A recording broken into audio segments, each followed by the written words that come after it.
Hi friends, मी तेजश्री खाद्यप्रेमी या YouTube चॅनलमध्ये तुम्हा सर्वांचं मनापासून स्वागत करते। मी आज बनवतीये राजस्थान स्पेशल दाल बाटी आणि चुरमा। रेसिपी अगदी साधी सोपी आहे आणि यामध्ये आपण अजिबात तंदूरचा वापर न करता बट्टी आतपर्यंत व्यवस्थित शिजली जाण्याकरिता एक वेगळी पद्धत वापरली आहे। त्यासोबत खाल्ली जाणारी पंचदाल जास्त स्वादिष्ट बनण्याकरिता एक साधी आणि सोपी ट्रिक वापरली आहे, जिचा नक्कीच तुम्हाला उपयोग होणार आहे। यासोबत घरोघरी बनला जाणारा चुरमा अगदी 2 मिनिटांमध्ये कसा बनवायचा आहे तेही बघितलंय। त्यामुळे आत्ताच व्हिडिओला लाईक करा, जास्तीत जास्त शेअर करा आणि अशाच नवनवीन रेसिपीज बघण्याकरिता खाद्यप्रेमी चॅनलला नक्की सबस्क्राईब करा। आता रेसिपी सुरुवात करूया।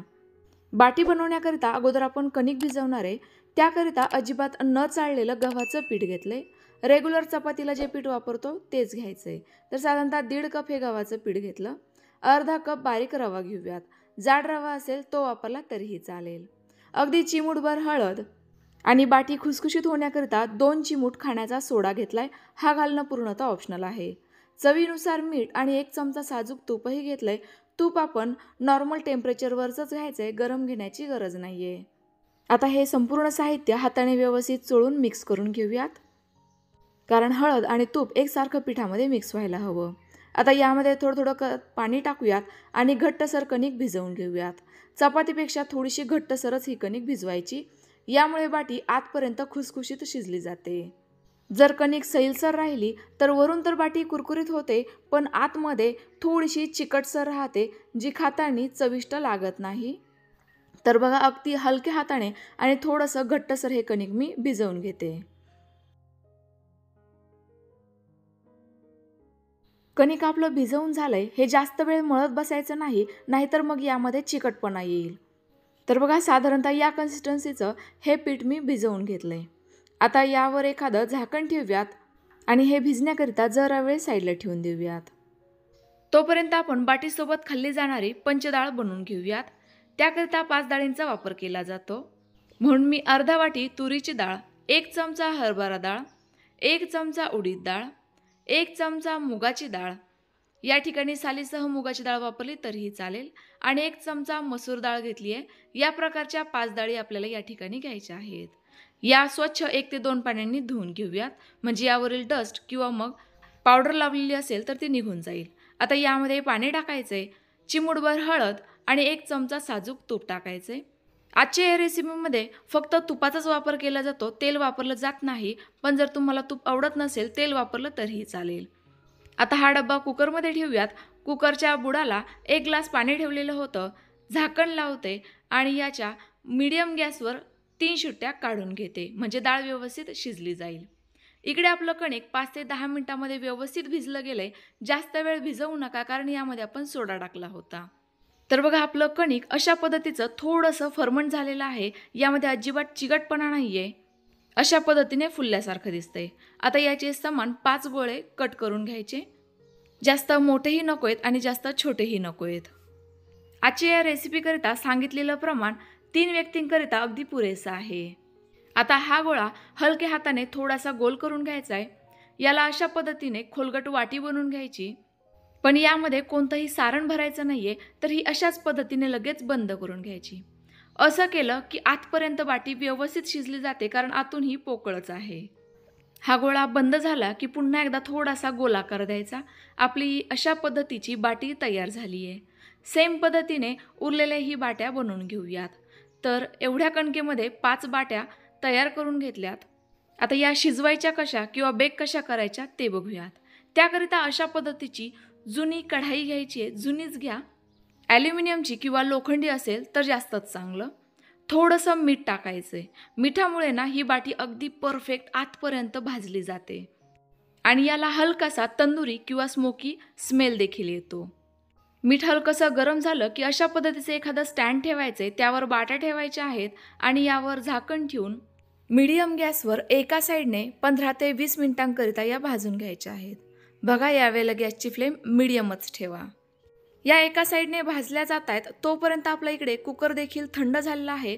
लगेचच डाळ बनवायला घेऊयात। डाळ आपली अगदी परफेक्ट अशी शिजली गेलेली आहे। घोटणीच्या मदतीने किंवा विस्कच्या मदतीने घोटून घेऊयात, कारण बाटीसोबतची खाल्ली जाणारी डाळ ही थोडीशी घट्टसर असते, जास्त सैलसर नसते। डाळ घोटली गेली आहे. आता यामध्ये गरजेनुसार पाणी टाकायचे. पाणी हे कोमटच वापरायचं.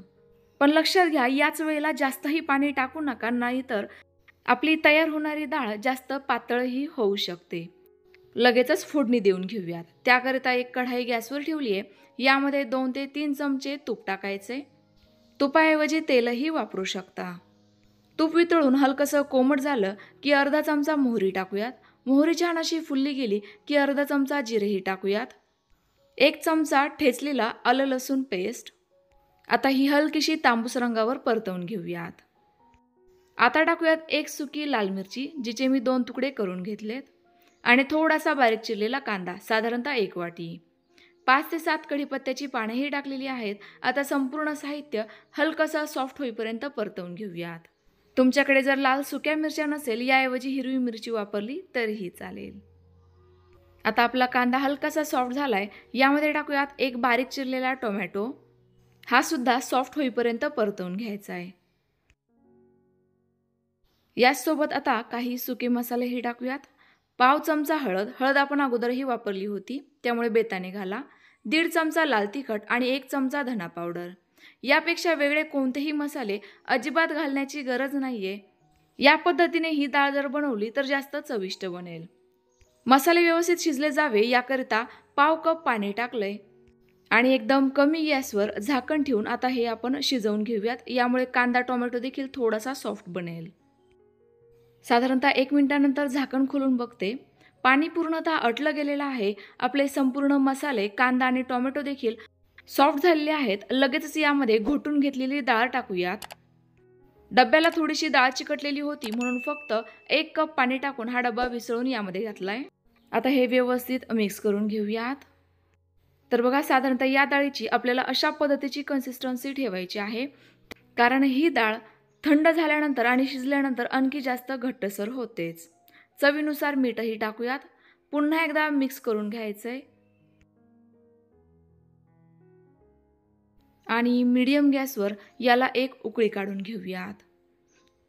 एवढ्या वेळामध्ये आपलीकडे बाटी बघा काय मस्त फुललेली आहे. यावरचे क्रॅक्स जे आलेले आहेत त्यावरून तर तुमच्या लक्षात येतच असेल. आता वरच्या साईडने थोडंसं तूप लावायचंय. अगोदरच सांगितल्याप्रमाणे दालवाटीमध्ये थोडासा तुपाचा वापर हा जास्तच केला जातो, पण जर तुम्हाला नसेल वापरायचं, कमी प्रमाणात वापरू शकता. बाटीला तूप लावून झालं की लगेचच पलटवून दुसऱ्या साईडनेही सेम पद्धतीने मीडियम गॅसवर 15 ते 20 मिनिटांकरिता भाजवून घ्यायचे आहे. जोपर्यंत यावरून हलकासा ब्राऊन रंग येत नाही तोपर्यंत. संपूर्ण बाट्या पलटवलेल्या गेल्या आहेत. यावरून पुन्हा एकदा थोडंसं तूप लावते, म्हणजे आपल्या बाटीला टेस्ट तर छान येईलच, पण त्यासोबत रंगही जबरदस्त येईल. यावर झाकण ठेवून पुन्हा एकदा भाजून घेऊयात. तर इकडे आपल्या डाळीला बघा काय मस्त उकळी आलेली आहे. रंगही जबरदस्त आलाय. यावरून बारीक चिरलेली कोथिंबीर टाकूयात. व्यवस्थित मिक्स करून घेऊयात. यापेक्षा ही डाळ जास्त शिजवू नका, नाहीतर मग ती आणखी जास्त घट्ट होईल. आता लगेचच गॅस बंद करूयात आणि जरा वेळाकरिता ही साईडला ठेवून देऊयात. आता साधारणतः 15 ते 20 मिनिटे झाली आहेत. झाकण खोलून बघूयात. आपल्या बाटीला रंग अगदी परफेक्ट आलेला आहे. दोनही साईडने ही बाटी खमंग आणि खुसखुशीत भाजली गेली आहे. लगेचच काढून घेऊयात. या बाट्या अशा पद्धतीने कढाईमध्ये भाजून घेतल्या की कच्चे राहण्याचे अजिबात चान्सेस राहत नाही. सोबतच वरून मस्त अशा कुरकुरीत तर होताच, पण त्याचसोबत याला तंदूरसारखा थोडासा स्मोकी फ्लेवर देखील येतो. बघा ही बाटी किती मस्त आतपर्यंत शिजली गेली आहे. खुसखुशीतही दिसत आहे. आता यातील 2 बाट्या मी तोडून मिक्सरच्या भांड्यात टाकते, कारण आपल्याला चुरमा बनवायचा आहे. तर या 2 बाट्या मी मिक्सरला फिरवून घेतल्या. या पद्धतीने याचा भुगा तयार झालाय, म्हणजे चुरमा तयार झालाय. या बाट्या गरम असतानाच मी मिक्सरला फिरवल्या, त्यामुळे अजूनही हा चुरमा कोमट आहे. आता यामध्ये 2 ते 3 चमचे पिठी साखर टाकायची आहे आणि त्याचसोबत भाजून बारीक तुकड्यांमध्ये कट करून घेतलेले थोडेसे ड्रायफ्रूट्स. 1 ते 2 चमचे साजूक तूपही टाकूयात. व्यवस्थित मिक्स करून घेऊयात. अगदी झटपट आपला चुरमाही तयार झालेला आहे. अगदी हलकासा गोडसर हा चुरमा लागतो. तुम्हाला जर याच्या टेस्टमध्ये आणखी थोडासा बदल करायचा असेल तर इलायची पूड आणि त्यासोबत डेसिकेटेड कोकोनटही टाकू शकता. लगेचच सर्विंगच्या तयारीकडे वळूयात. दाल बाटी म्हटलं की यामध्ये भरपूर तुपाचा वापर असतो, त्यामुळे एक साजूक तुपाची ही वाटी ठेवायची आहे आणि या बाट्या अशा पद्धतीने तुपात बुडवून मगच सर्व करायच्या. खरं तर या दालबाटीच्या जेवणामध्ये आठवड्याभराचं तूप एकदाच खाल्लं जातं, पण कधीतरी अशा पद्धतीची दालबाटी बनवायला काहीच हरकत नाही आहे, कारण साजूक तूप आपल्या शरीरासाठी खूपच पौष्टिक असतं तेलाच्या तुलनेमध्ये. यामुळे पाचनतंत्र, त्वचेचे विकार, पोटाचे विकार संपूर्णच बरे होतात. या पद्धतीने डाळीवर देखील थोडंसं तूप टाकायचे आणि गरमागरम दालबाटी सर्व करायची आहे. आता ही सर्व करून तर झालं, खायची कशी तेही सांगते. बाटी मस्त अशी एखाद्या प्लेटीमध्ये चुरायची, त्यावरून डाळ टाकायची, बारीक चिरलेला कांदा आणि लिंबू पिळायचं, वरून थोडंसं तूप टाकायचं आणि मस्त अशी ताव मारून खायची. फक्कड असा बेत तयार होतो. रात्रीच्या जेवणात, दुपारच्या जेवणात तुम्ही एकदा तरी नक्की ट्राय करून बघा. आजची ही रेसिपी आवडली असल्यास लाईक करा, जास्तीत जास्त शेअर करा. आता भाग बदलला की बाटीचा प्रकारही बदलतो, तर तुमच्याकडे कोणत्या प्रकारची बाटी बनवता हे कमेंट्स करून नक्की कळवा. Bye bye.